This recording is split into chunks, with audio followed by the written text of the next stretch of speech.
Hey guys, Jeeps here, and welcome to Final Fantasy XIV, A Realm Reborn. Now, most of you probably know what the deal is with Realm Reborn. This is the rebooted Final Fantasy XIV, because frankly, Final Fantasy XIV apparently kind of sucked. I didn't actually play it, so I really don't know, and don't mind the swell of dramatic music in the background. You know how it is. I'm getting to this in a bit, obviously, but music in this game's really good. I mean, this is just the Final Fantasy theme, but still. Now, this menu is also very console RPG-ish, which is actually kind of neat for someone like me who kind of grew up playing console Final Fantasy games. I say that. I mostly actually played the Super Nintendo ones.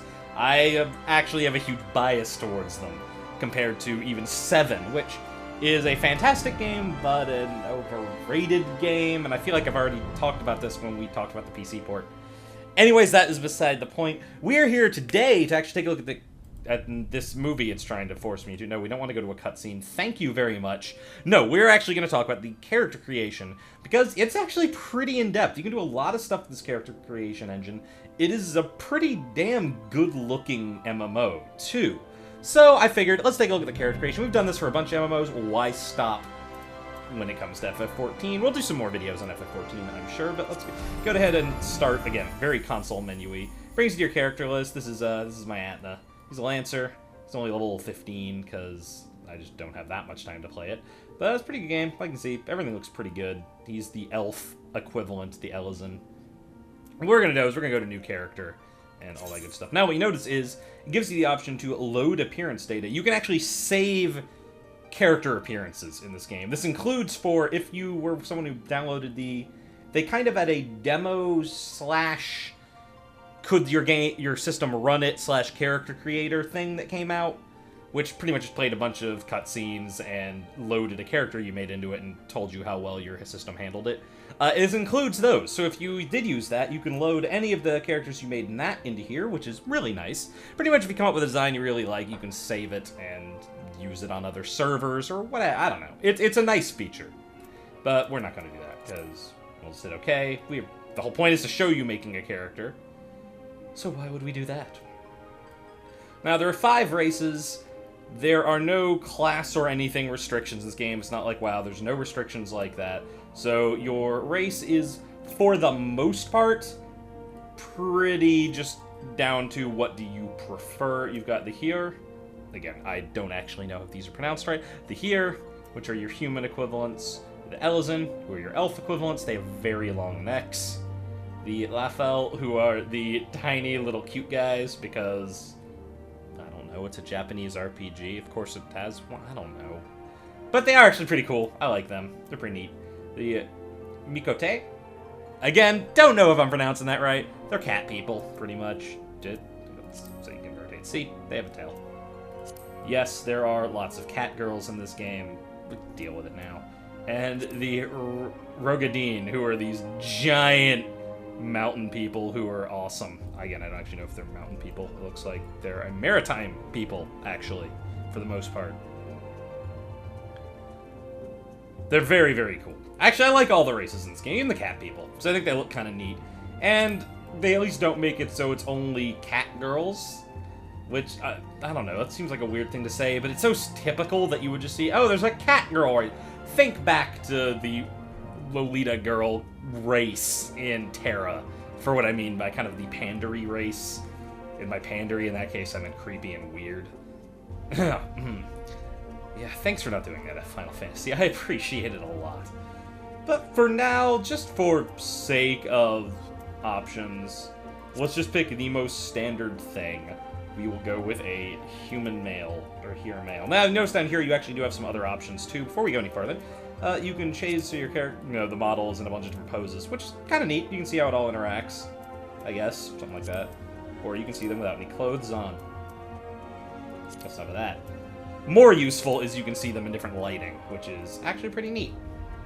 I like games that have this feature. It's a little minor thing, but in the character creation, I like being able to see characters in different environments and lighting and stuff like that. It's just neat. It's a nice touch. But yeah, let's go back to the normal one again, which is all fancy and ethereal, and confirm. Now, all the races have 2 sub-races. So in this case, you have Midlanders and Highlanders. This does very slightly affect your starting statistics. I would assume this is important to some people because, yes, it will very slightly alter your stats. So, yeah, that's important to some people. For me, I just pick which one I think looks kind of cooler. Midlanders, you're kind of more standard. Highlanders are bigger, bulkier, standard. I don't actually know if this affects their, like, height sliders, how big they can get in total. I'm assuming it does. Like, if you're picking a Highlander, I'm assuming you are, by default, a little bit bigger. Similarly, with certain other characters, like one of the other elf type, or Elysian type, has gray skin, kind of by default, kind of drowish. And I don't think that color option is there for the regular Elysian. But, well, let's do a Highlander. Why not? Well, I'll maybe do a little back and forth. Now, like I was saying, you get like you can see, there are a lot of options here. Starting from your basic height slider, which, okay, yeah, the shortest is still taller, I'm pretty sure, than the Midlander was already. Oh, with even a number of inches. So the shortest you can make a Highlander is 6'7". Wait, am I doing that math right? 6 times 12, yeah.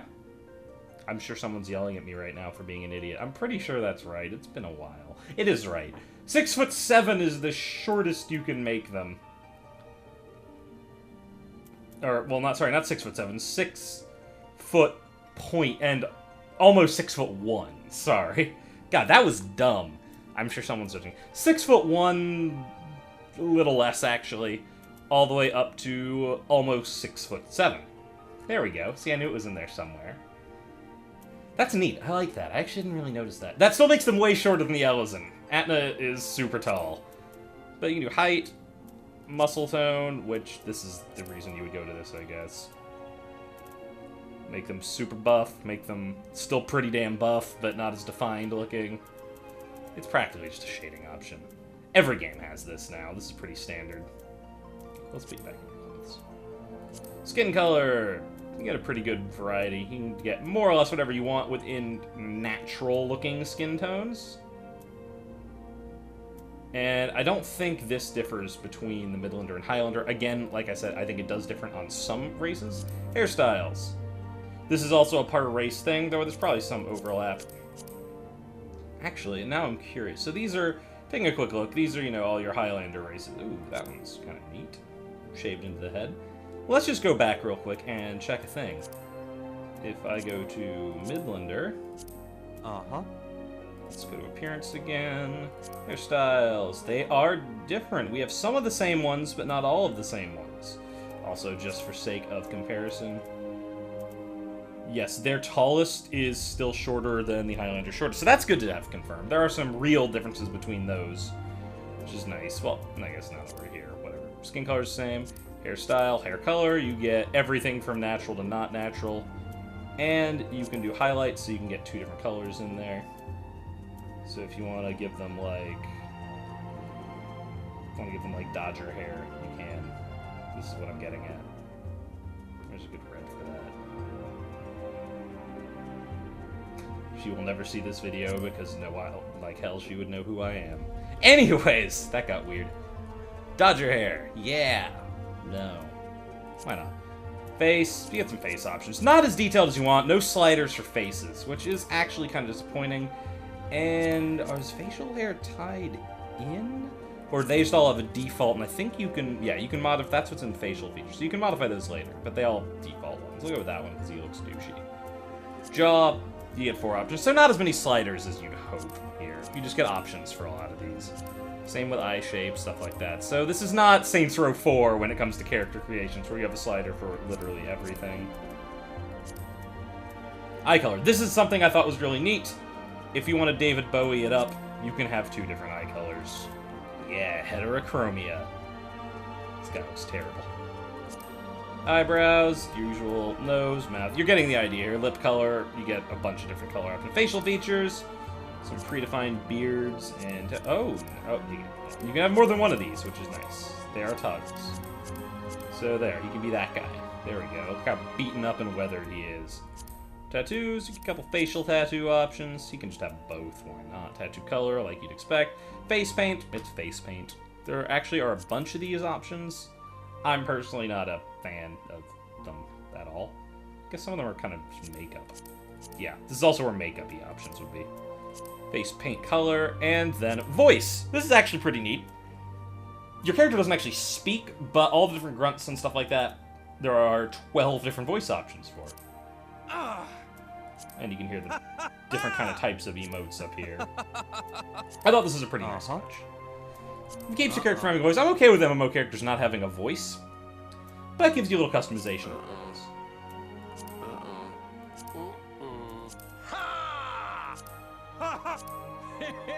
Nope, what was it, 9? Yeah, I think 9's pretty good. But that is mostly it for character creation when it comes to this. Obviously, you've also got your randomized, so let's just see what we get. This randomizes everything like you'd expect. There is no option to lock certain options and randomize. This is something I think Tor had, if I recall, where you could lock certain options down and hit randomize, and just randomize the ones you didn't want. Tor didn't have the greatest character customization. It was okay. But that was a really cool feature. And a game that has like this, which, I mean, it's not super slidery and stuff like that, but which has so many different options, it would be really nice to have that. Well, no, let's... Anyways, we'll go ahead and confirm. You can save it, like I said earlier. No. Now, this is where some of the other neat kind of things come in. I don't actually know what all of this does yet, but you pick your character's birthday.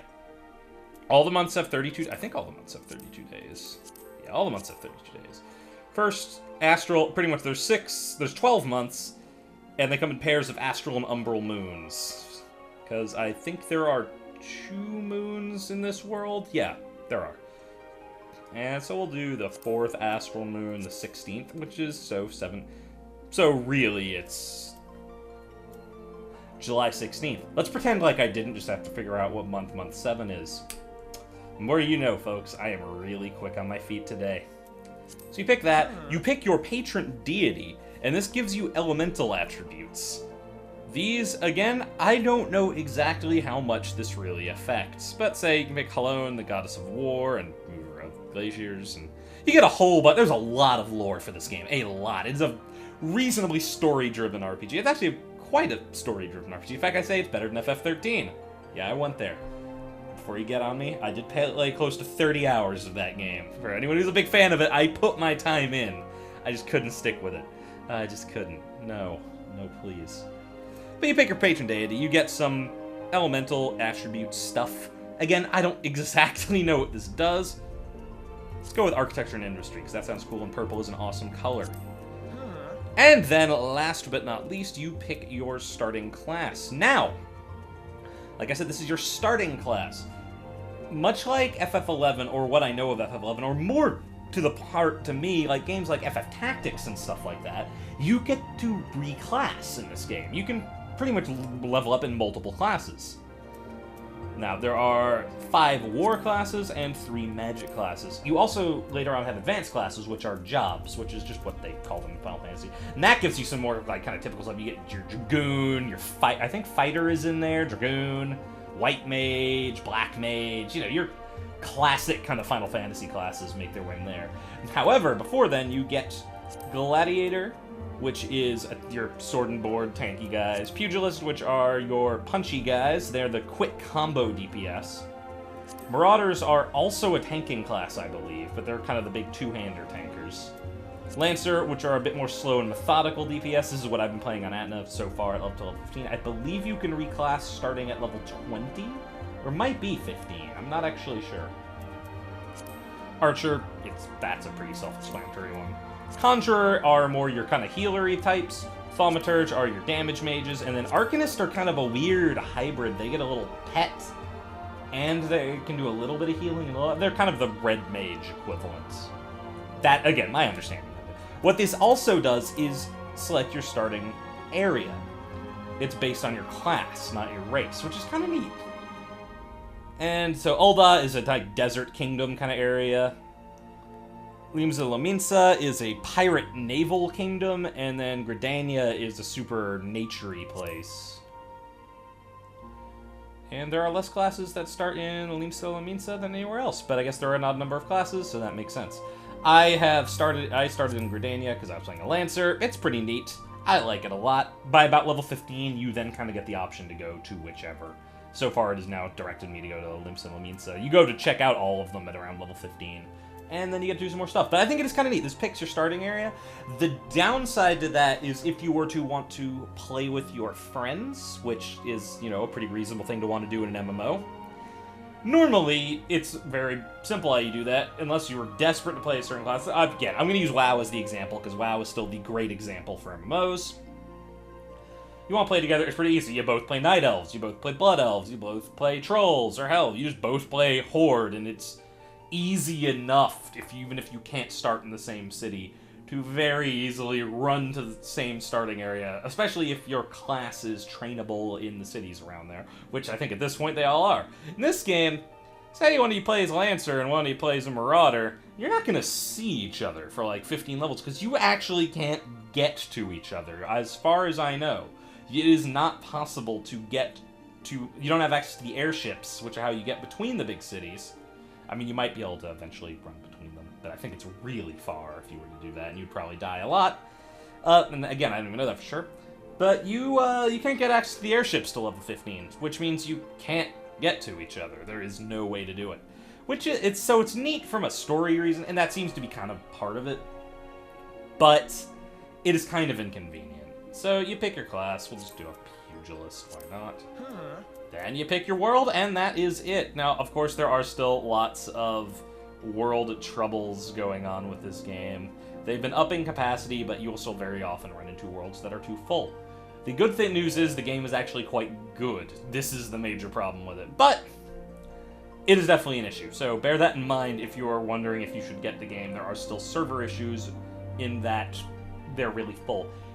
That being said, I have had a lot more luck with the Japanese servers. I am actually playing on one, and there is quite decently sized English-speaking communities on these servers. So that might be a decent option. I have not had any sort of latency issues either, so there you go. But that's it, guys. That is just a quick, reasonably quick, we're gonna put out of this, overlook of character creation. It's decently customizable, and then there's kind of those cool fluff things, kind of like Guild Wars does, of... I guess, sort of, kind of, like Guild Wars stuff. So, you know, just additional background stuff. You know, you pick your birthday, you pick your guardian, your patron deity. All that kind of stuff. It's neat. It's a neat game. It's definitely a pretty game, too. I cannot emphasize enough. Also, just for reference, because it's something really cool that most MMOs don't do, accessory items like necklaces and rings and stuff, if they are not covered by something else, are actually visible. That is not part of my chest piece. That is actually a necklace, like, neck slot item I have. That's really cool. I like that a lot. That's a really cool touch. I wish more MMOs did that. But that's it. That is a quick look at the character creation. We'll probably do some gameplay stuff. There's some neat stuff in this game that is worth looking at. It is still the reasonably standard MMO. Don't expect anything super groundbreaking. But it's fun, and it does have a good feel to it. Very good feel, very good atmosphere. So that's it for now, my friends. As always, I've been Jeeps. I'll talk to you guys later.